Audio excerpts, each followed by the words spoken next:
Perfect. Best advice ever. Let's do that. All right. Hello. Hello, everyone. My name is Zack Akil. I am a developer advocate and machine learning engineer for Google. I like to build sort of random stuff that uses machine learning. So I've got this project up here where we worked with the Football Association in the UK. We use just camera phones to track the precise position of the ball, measure its speed and accuracy, and also analyze the player's posture as we're taking a kick to do some like cool sports analysis. I also worked with a bike company in London called Brompton. We developed this system where it uses machine learning to detect dangerous stuff that's behind you and then tell you about it on your handlebars. So if there's like a dangerous car, it shows up red. If it's just a cyclist, it shows up blue. Also built some random visualizations of what neural networks look like as they're training. And then my favorite invention is a snack food robot, which uses image classification and then tells you whether or not you should eat what's on your desk. So this is the kind of stuff I do. And what I'm talking about today is a project that I developed for one of my friends who's a professional artist. And she's a professional artist, and she makes this kind of art that's kind of hard to describe, because I'm not an art expert. But she was telling me how a tricky thing with being a professional artist is finding galleries to put your art in that match your style. So you want to find galleries that have a similar sort of visualness to yours. Otherwise, it's harder to sell your pieces of work. You want to find a good home for your art. And I thought, oh, maybe you could just take your images and feed them into Google and then see what it returns in terms of galleries. So I was like, oh, if you just throw it into Google Images, will it actually find galleries that have a similar image style? So I did that, and we actually get something. So this does show results that make sense, but when I click on them, they are pretty much never of galleries. They're always of like stock photos or random websites, and she lives in the UK, so ideally we would want to see galleries that were based in the UK whenever we search for similar images. So this is where my app idea comes in, which is I wanted to build a visual search for her art that would return galleries that have similar style of art. So it's basically like a custom visual search. And the way we can do this is using image classification if we wanted to do a simple version. So this is a breakdown of an algorithm used to do classification. It's called a convolutional neural network. And usually you feed an image and it spits out a classification like flower or person or whatever. And that's standard image classification. But if, like I said before, I don't know her style of art, I don't know how to label this. So if you want to build an algorithm like this, you first need to know what the image is in order to train it. So this won't work for me because I'm not an art expert. I would have to find someone who is to actually come up with the initial labels that we can then use to train the model. So this won't do because, yeah, the search that it will generate as well, even if we did get that to work, wouldn't be image similarity. It would just be these are all images of art. We want to get visually similar images, not just images that happen to be of the same thing. So if like you can see those, the images of flowers, they're very different, but all classification does is tell us that it is a flower. It doesn't say that these flowers are similar. So we want to build a nice, sort of more intelligent visual search. And one thing we can use for that is this thing called embeddings. So embeddings is a similar model or similar algorithm, but instead of doing classification at the end, it produces all these random numbers. And what these random numbers do after you've generated them is if you take these random numbers and then you compress them and then visualize them in a 2D space, you get something that looks like this. So this is called an image map. And so this is a whole bunch of images that have been fed through an embeddings model. And so it's not doing classification, it's producing random numbers. But when you look closely, you can see that similar images are positioned in a similar space. So over here we seem to have like rodents, and then you've got sort of as it goes to the right, you've got like there's a tiger there, there's dogs. Pandas are grouped with koala bears. So even though the model is not trained to classify all the different animals, it knows that similar animals are in similar spaces in space. So this is what you can do with image embeddings. And what's really cool about this now is once we've got this image map, if we want to turn this into a search, all we have to do is pick a point on the map. Let's say we upload a new image, and it decides to place the image in this spot here. Let's say the new image goes there. All we have to do is look at the surrounding images to find the similar images. So that's how you would build a sort of custom visual search. And I'll skip through all this stuff which is irrelevant. I used Google Maps data. I used a model that I didn't even train myself. You can get the embeddings models straight off of this place called TensorFlow Hub. I'll actually show what those look like. So if you want to do this sort of thing on your own images, you can look at these. These are called feature vector models. So these will just output numbers rather than classifications. And then you can map those numbers to build this kind of search. So did you just say you use Google Maps? Yes. So because I needed to initially build my sort of search index with all the galleries that I wanted my search to eventually run on. And I wrote a script in Python that would run through Google Maps and first of all get all the galleries that are in the UK. And then, because Google Maps, whenever you look at a listing of like a company, it usually contains photographs. Oftentimes those photographs would just be pictures of the art that the gallery has. So I kind of like, rather than trying to like go through the websites of all the galleries, I just use those photographs, assuming that most of them would just contain pictures of the art, which turned out to be mostly accurate. So yeah, after I got all that data, got it from the thing, this is a tool on Google Cloud which does that sort of spatial search where it goes to a point in space if they are, say, these images that are plotted out on a 2D space. And then if you upload a new image, it will tell you the surrounding images. So that's all this does. It's called the AI matching engine. And not only does it work with images, but it also works with like text or audio or whatever you want to use, whatever you want to generate embeddings for. It can do this really powerful search. And in fact, this is the kind of search that's powering like actual Google search and YouTube search. So it's a really powerful kind of a tool there. And this is, I'll quickly go over the process and I'll show a live demo of this. So this is the process of building the initial sort of search index dictionary. So it includes obviously getting all the data of all the galleries in the UK that I wanted to search through, and along with all the photographs. Then feeding all the relevant information into Firestore, because I know I'm going to be fetching those later in my application. And then this is the bit where I've got an embedding model, and it's hosted on Google Cloud, so that I can feed all the photographs through that embedding model to generate all those numbers. And all of those will get stored into the matching engine, which is going to do the search when it comes to searching time. So that's the initial sort of building the index that I only have to do once.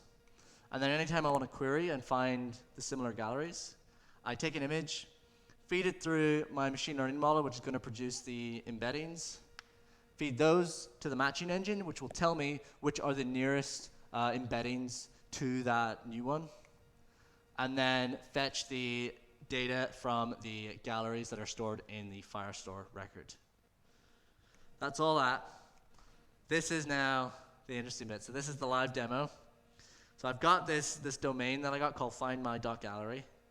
And what I can do, here it is. If I upload an image into this, what it will do, it will send a request. You see it's pretty quick. It sends initially a request to turn it into an embedding, and I came up with this kind of visualization of the embedding because it's like 1,000 numbers that represent the image. So it's 1,000 spikes. And then you can see it successfully found the exact gallery where this image actually sort of exists. And it's also found other galleries containing pretty similar art. And then obviously for the final bit, feeding in one of Kimberly's pieces. Again, feeding image, vectorizing. You can see it appears to work. But there's some funny quirks with it. So in this app, what I've done is, if you're using it, you can actually just click an image and it will feed it back into the model. So you can kind of walk through galleries based on their style.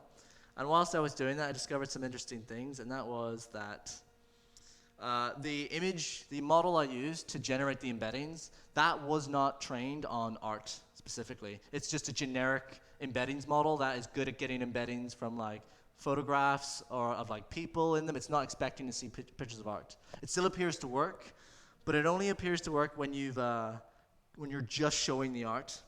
If you upload a photograph that contains, say, pictures of art on walls, you get pictures of art on walls. So it's not analyzing the actual style anymore. It's just looking at the entire photograph.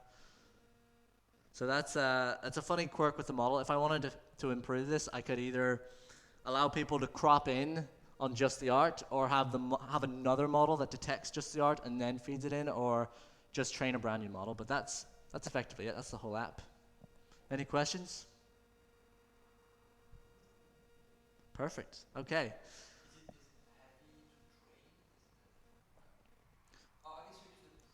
I used a pre-train model. See, I didn't do, so the entire application end to end took less than a week to build, and that included no machine learning training whatsoever. It was just off-the-shelf models. The longest job was the script to get the data from Google Maps, and the most expensive job, because that was like 100,000 requests to Google Maps, which adds up. Is that GUI limitations Uh, as a user of So the Google Maps has no limitations theoretically, but you get like, I think it's like something like 1,000 requests for free, and then you have to start paying like a price per 1,000 requests. And because each request to query for some galleries, that's one request, and then another request to get a gallery's photographs, so it adds up. So I think I have about 10,000 galleries in the app, and then each gallery has like 10 photos, so it's like 100,000 photos. So yeah, that's where it. You use a picture with a dog, you will find the gallery in UK with a That's a good question. dog. Let's find. Let's see. No, that's dog. So let me grab this rather than download it. I'll just do that because it only works because It's not a trap, it's just an curious. let's see. There we go. So maybe you want. There's a dog in the gallery. There's a dog in it. Yeah, it says. Oh, there's a lion. Lion and dog. See, if you use this is a cool thing, because if you used a classification model, it wouldn't return this, because it would know this is a lion and it would know it was a dog, and they wouldn't be the same at all. But because we're using embeddings, it knows that this is similar to a dog. And there's blue dog. There's a woman with long hair. I guess it's like not a good result. Let's see, passing in the lion. Is there any difficulties related to the size of the picture of them? So the only difficulty is the front end that I built. I think when you're sending, I think I'm sending a GET request to, or maybe it's GET or POST. I'm doing something where I'm sending a request, and the maximum file size is 1 megabyte for that single request. In the model hosting, the model in the cloud bit, that has a built-in bit of pre-processing where it auto-scales the image. So whatever image you feed into that, it will just work with, but the front end itself is not able to send more than 1 megabyte back. So that's the only limitation. But I guess to fix that, I could add in like the pre-processing on the front end, because then you could work with any image. So we can use it, for example, it's not for art, but to find a good restaurant. If you've got yeah, actually, that's actually a good, yeah, you could do the exact same thing if you have a picture of everything. In fact, I wonder what happens if you, what's your favorite dish? Oh, my favorite dish, it depends. I like a lot, it's crazy and I'm sorry by advance, pineapple pizza. Oh my. Yeah, I know. Pineapple pizza. Okay, let's see. I'm gonna grab this. I wonder if there's an art gallery that has pineapple pizza. We will find out. Oops. There it is. Hey, well maybe if you like pineapple pizza, you might like this art. I guess they're all circular shaped. You see how cool it is? It's using embeddings and sees the sort of kind of shape of the stuff. I think there is a business for the restaurant. I think that yeah, the restaurant find my food Yeah. restaurant. There you go. Okay, so that's. And if there's no more questions about that, I can quickly show you this other thing, which is really cool. It is called Teachable Machine. Are you familiar with it? Is anyone else familiar? Teachable Machine? Okay. So this is really cool. This is, if you've never built a machine learning model before or built a machine learning app from scratch, what Teachable Machine is, it's an all-in-one web-based ML builder. And let me show you what that means. So this is, you can build image models or audio models, and I figured a fun thing to do is usually like the easiest way to build an app is to build one for yourself. So me as a speaker, what's usually interesting is like, how do you measure how engaged the audience is? And if we can use machine learning to do that. So what I'm going to do is I'm going to train a machine learning model that's going to measure how excited the audience is. So I'm going to, first of all, it's asking for some background noise. So I'm going to give it 20 seconds recording. I'm going to speak as I normally would, because this is good example data of stuff I don't want it to trigger on. And then I'll also be quiet sometimes, because you don't know what it could eventually have to witness. And that is background noise. Okay, extract those. Then, a good thing to measure is cheering. So, what I'm gonna ask from this massive crowd is we're gonna do some cheering, and we're gonna do, let's do a 10 solid seconds of enthusiastic cheering, starting now. Bravo. Yes. Excellent. Perfect. Great. There we go. All right. Now, you can't have the good without the bad.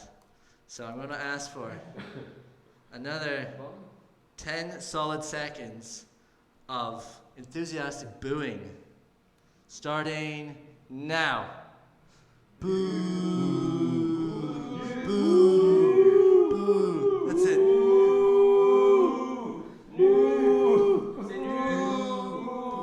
Keep it. All right. And then we just click train. What it's going to do, take all those examples, find a model, and now I've got a model and it's all running right now.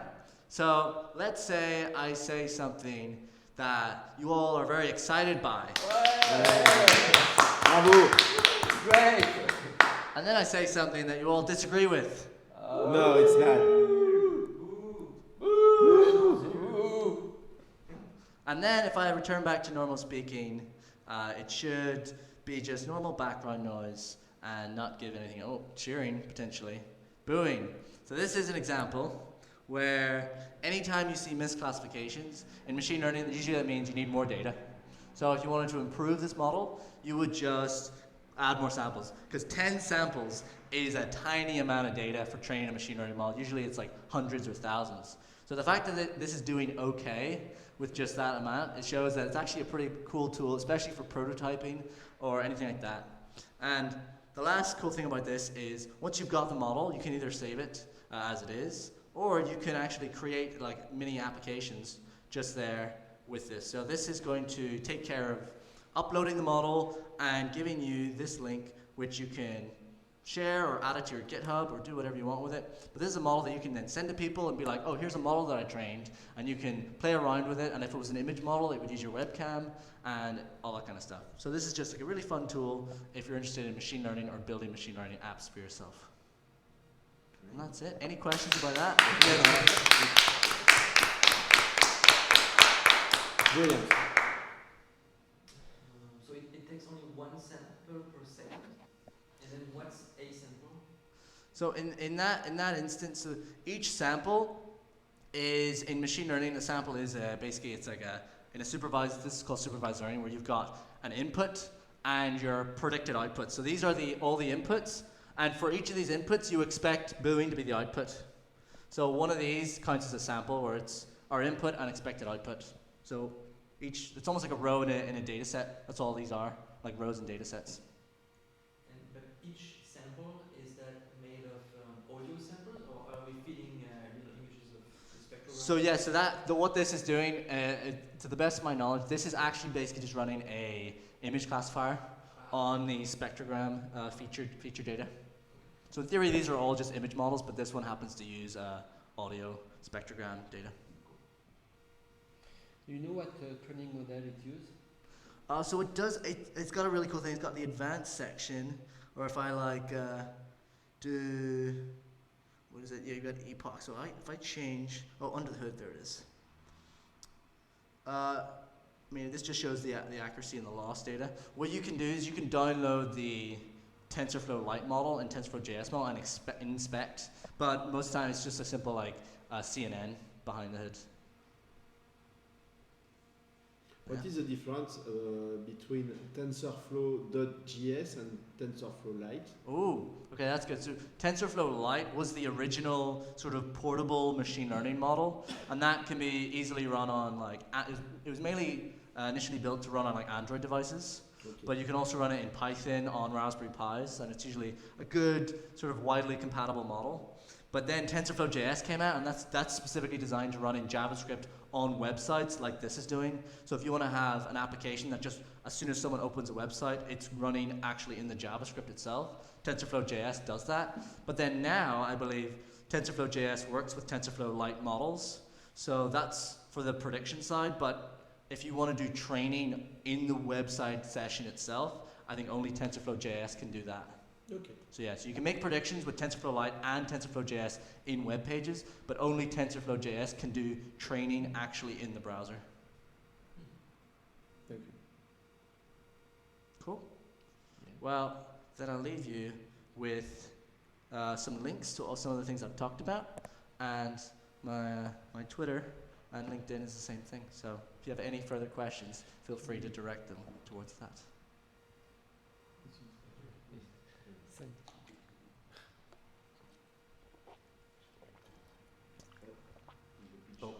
Oh. Thank you. Cool.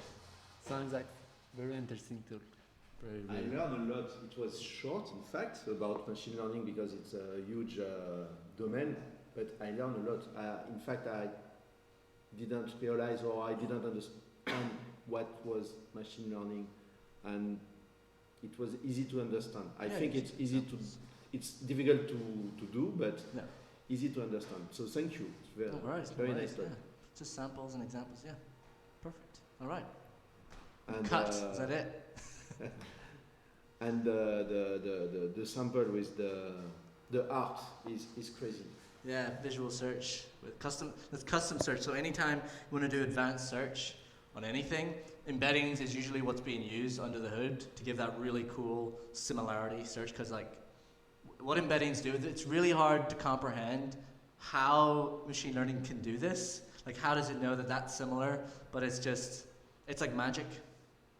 It's the closest thing I know to magic in machine learning is what embeddings, because there's some really weird phenomenons like when you embed text, that you can take a vector that represents king, you can minus the vector that represents like male and add the vector that represents female, and you'll get a vector similar to where queen is. So it's like some really weird stuff happens in embeddings. That's very, very cool. And is there already a pricing for all of this? As a developer, can I use a free plan? And after, as a company, what do I need to pay, for example? So there's loads of libraries that already do like the text embeddings. There's a really good one called Spacey that does like, it's a Python library and you just like give it text and it gives you the embeddings without you having to do too much. And then, let me actually show you, it's called Spacey. So they're really cool. So they do, they have an API that makes it very easy just to get the text embeddings, and it kind of looks like this. Like, give it raw text, tell it to use like whatever corpus, and they've got multiple languages as well. So you can work with like raw French if you wanted to, and get the vectors for things that are in French. But that's a really, really good library. And then when you want to start doing productionization, that's where you can use things like the TensorFlow hub models and throw them up onto whatever cloud platform you use for hosting your machine learning. And that's the more like production heavy one. Okay. But yeah, Spacey's excellent for experimenting because you can get this running in like a Colab notebook and you don't have to pay anything. And it's just like for fun. Cool. Okay. Cool. Thank you. No worries.